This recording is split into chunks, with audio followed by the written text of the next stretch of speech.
Hello दोस्तों, सबसे पहले मैं आपसे रिक्वेस्ट करना चाहती हूँ कि वीडियो देखने के बाद सब्सक्राइब जरूर कर लीजिएगा।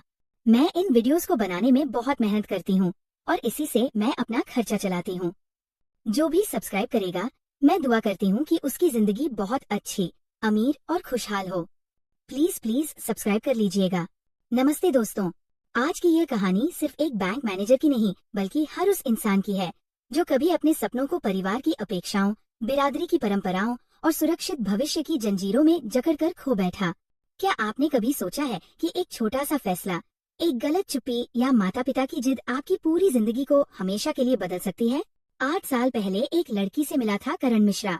उसकी आंखों में सपने थे, पढ़ाई के प्रति लगन थी, लेकिन समाज की रूढ़ियां, अच्छा, घर बार की बातें और परिवार की जिद सब कुछ छीन गया। आज वही लड़की एक बिजनेस लीडरशिप सेमिनार में स्टेज पर खड़ी है, सफल आत्मविश्वास से भरी अपना फिनेटेक स्टार्टअप चलाती हुई, और वो खुद बस एक साधारण ब्रांच मैनेजर बनकर रह गया है। क्या वह अपनी गलती सुधार पाएगा? क्या जिंदगी दूसरा मौका देती है?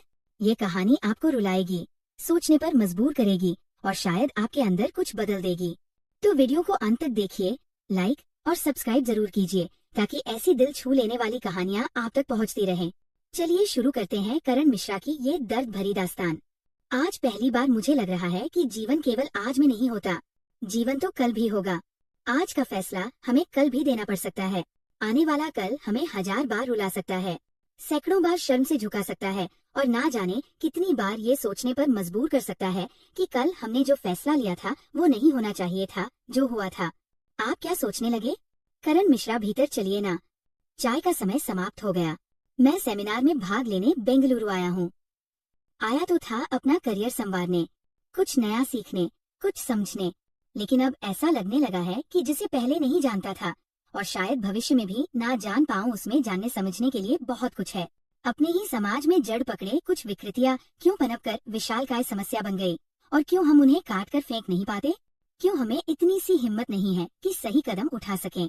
कुछ अनुचित जो हमारी जीवन गति में रुकावट डालता है, उसे हम क्यों अपने जीवन से निकाल नहीं पाते? मेरा आज क्या हो सकता था उसका अंदाजा आज हो रहा है मुझे। मैंने क्या खो दिया उसका पता आज चला मुझे जब उसे देखा। आपकी मुस्कान बहुत सुंदर है और बहुत साफ भी। मैं आज लाइट मेकअप किए हुए हूँ। एक पल को चौंका था मैं। आपके पापा से मेरे पापा ने बात की थी कि मैं MBA करने अमेरिका जाना चाहती हूँ। आपको पता है ना? हाँ, पापा ने बताया था। याद आया था मुझे। मुस्कुरा दी थी वह मानो चैन की सांस आई हो। उसे अच्छी लगी थी वह मुझे। 6 महीने हमारी बातें चली थी। वीडियो कॉल्स, मैसेजेस का आदान प्रदान हो चुका था, जिस कारण वह अपनी अपनी सी भी लगने लगी थी। बैंकिंग के बाद अपना फटेक स्टार्टअप शुरू करने का सपना था मुझे। एक दिन मेरे पिताजी ने अखबार में एक रिश्ते का विज्ञापन देखा तो झट से फोन कर दिया था। दूरी बहुत थी, हम कानपुर के थे और वह पुणे की। पिताजी ने फोन करने के बाद मुझे बताया था कि उन्होंने अपना नंबर दे दिया है, शाम को लड़की के पापा आएंगे तो अपना बता देंगे। ऐसा उत्तर उसकी माँ ने दिया था। बात चल पड़ी थी। बस आड़े थे तो करियर की त्वाकांक्षा और परिवार की स्थिरता को लेकर हमारी खुल्लम खुल्ला बातें। 6 महीने में हमारे बीच कई बार विचारों का आदान प्रदान हुआ था। मेरे पिता ने पूरा आश्वासन दिया था कि करियर की बात कोई समस्या नहीं होगी, और उसके बाद ही वे पुणे आने को मान गए थे। बहुत अच्छा लगा था हमें उसका परिवार। उनको देखते ही लगा था मुझे कि बस ऐसा ही परिवार चाहिए था। बड़े ही सौम्य, सभ्य इंसान, हमसे कहीं ज्यादा खुले विचारों वाले। ये उन्हें देखते ही हम समझ गए थे। आज 8 साल बाद वही सेमिनार में वही लड़की कीनोट स्पीच दे रही थी। एक अच्छा लीडर सबसे पहले एक अच्छा इंसान होता है। ये उसकी सफलता के लिए बहुत जरूरी है। जो इंसान अपने सपनों के प्रति ईमानदार नहीं है, वह कभी उस ऊंचाई को नहीं छू सकता जिस ऊंचाई को दुनिया के सबसे बड़े एंटरप्रेन्योर ने छुआ है। एक सफल इंसान को उसके बैंक बैलेंस से कभी नहीं नापा जाना चाहिए, क्योंकि जीवन किसी दुकानदार का धंधा कभी नहीं हो सकता। ऐसा लगा उसने मुझे ही लक्ष्य किया हो। आज सुबह से परेशान हूँ मैं। तब से जब से उसे देखा है, नजर उठाकर मैं सामने नहीं देख पा रहा हूँ, क्योंकि बार बार ऐसा लग रहा है कि उसकी नजर मुझ पर ही टिकी है। मैं अपने सपनों के प्रति ईमानदार नहीं रह पाया और ना ही अपनी अंतरात्मा के प्रति। मैं एक अच्छा इंसान नहीं बन पाया। क्या सोचा था, क्या बन गया हूँ? 8 साल पहले मन में कैसी लगन थी। सोचा था एक सफल फिनेटेक कंपनी का फाउंडर बन पाऊंगा। उसके शब्द बार बार कानों में बज रहे हैं। क्या करूं मैं? इंसान को जीवन में बार बार ऐसा मौका नहीं मिलता कि वह अपनी भूल का सुधार कर पाए। मेरी जेब में पड़ा मोबाइल बस उठा। मैं बाहर चला आया। मेरी पत्नी का फोन है, पूछ रही है जो सोने का सेट उसने मंगाया था, मैंने उसे बुक कर लिया कि नहीं। एक ऐसी औरत मेरे गले में बंध चुकी है जिसे मैंने कभी पसंद नहीं किया और जिसे मेरा जुनून कभी समझ में नहीं आया। वास्तव में आज मैं केवल एक सैलरीड मैनेजर हूँ, एक ड्रीमर नहीं। कैसे इंसान हो तुम?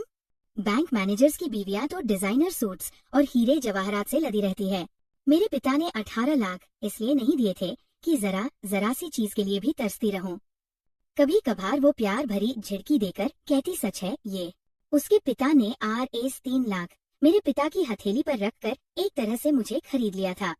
ये भी सच है कि मैंने भी नानुकुर नहीं की थी, क्योंकि हमारी बिरादरी का ये चलन ही है जिसे पढ़ा लिखा या अनपढ़ हर युवक जाने अनजाने कब स्वीकार कर लेता है पता नहीं चलता। हमारे घरों की लड़कियां बचपन से लेन देन की ये भाषा सुनती बोलती जवान होती हैं, जिस वजह से उनके संस्कार वैसे ही ढल जाते हैं।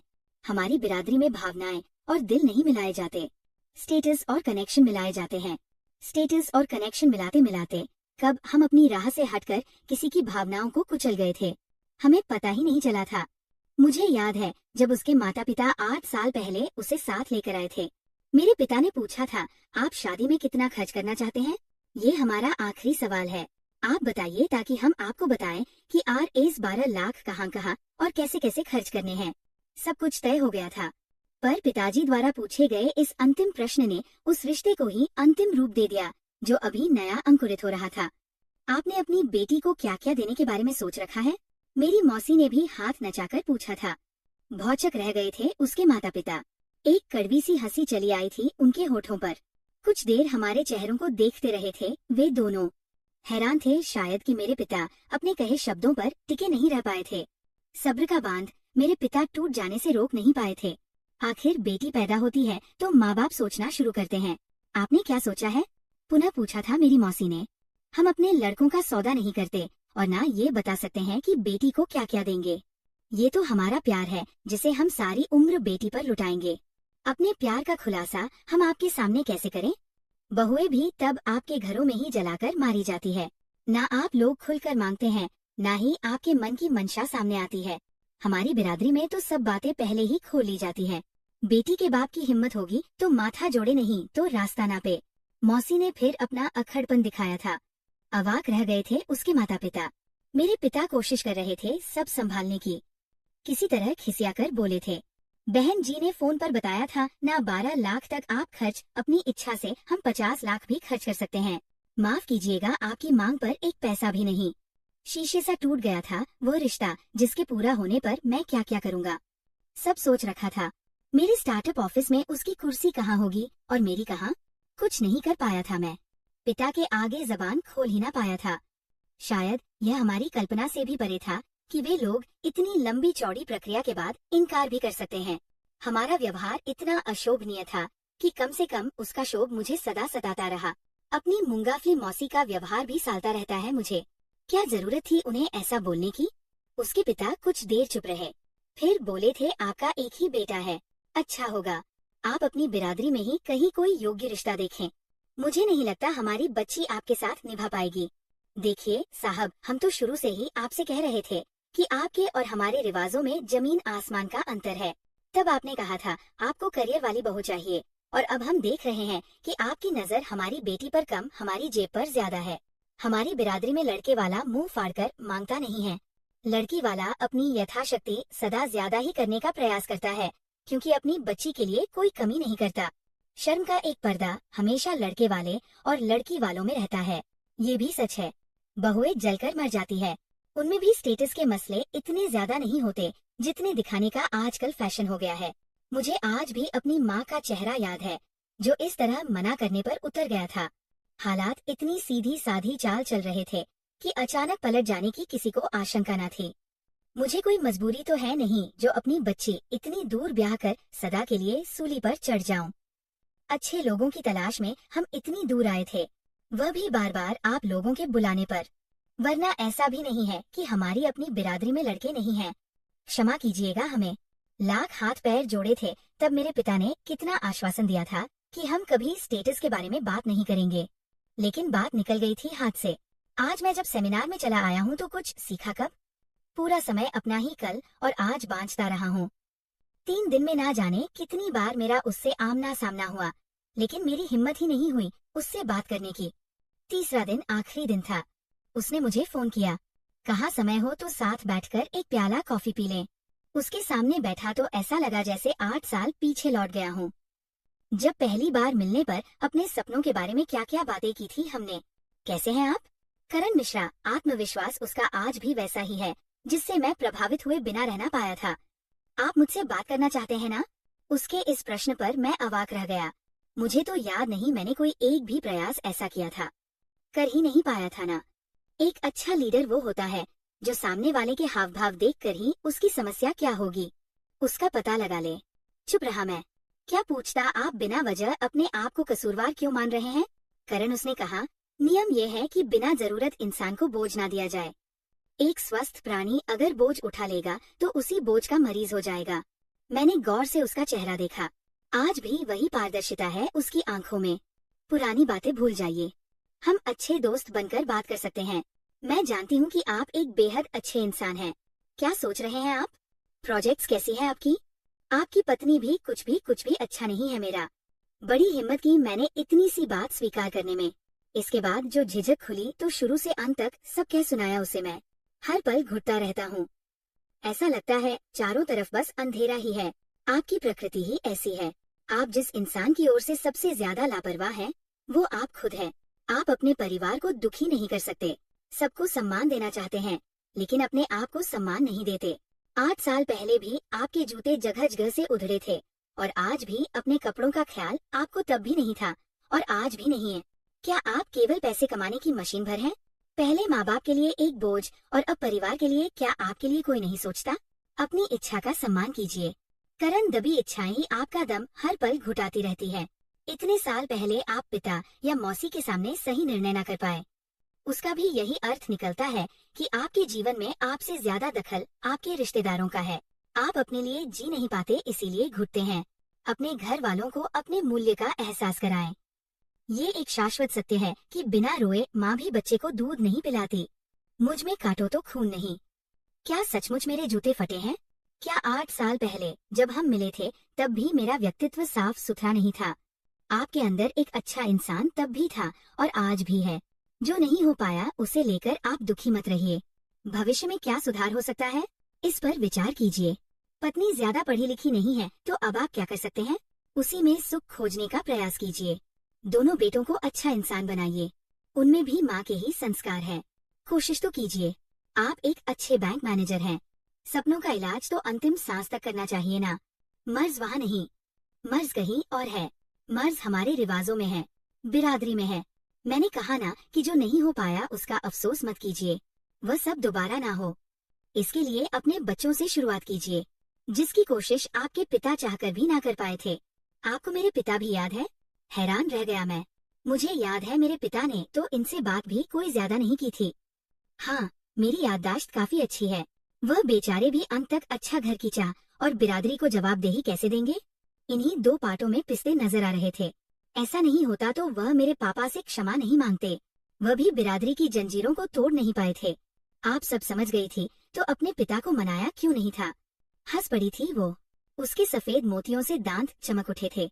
जो इंसान अपने अधिकार की रक्षा आज तक नहीं कर पाया, वह मेरे मानसान का क्या मान रख पाता? शक हो गया था मुझे। आप मेरे लिए योग्यवर नहीं थे। रुपया पैसा आज भी मेरे लिए इतना महत्व नहीं रखता। मैं भी आपके योग्य नहीं थी। अलग अलग शैलियों के लोग एक साथ खुश नहीं रह सकते थे। भावनाओं को महत्व देने वालों का बैंक बैलेंस इतना नहीं होता जितना शायद आपको अच्छा लगता। बेमेल नाता निभ ना पाता।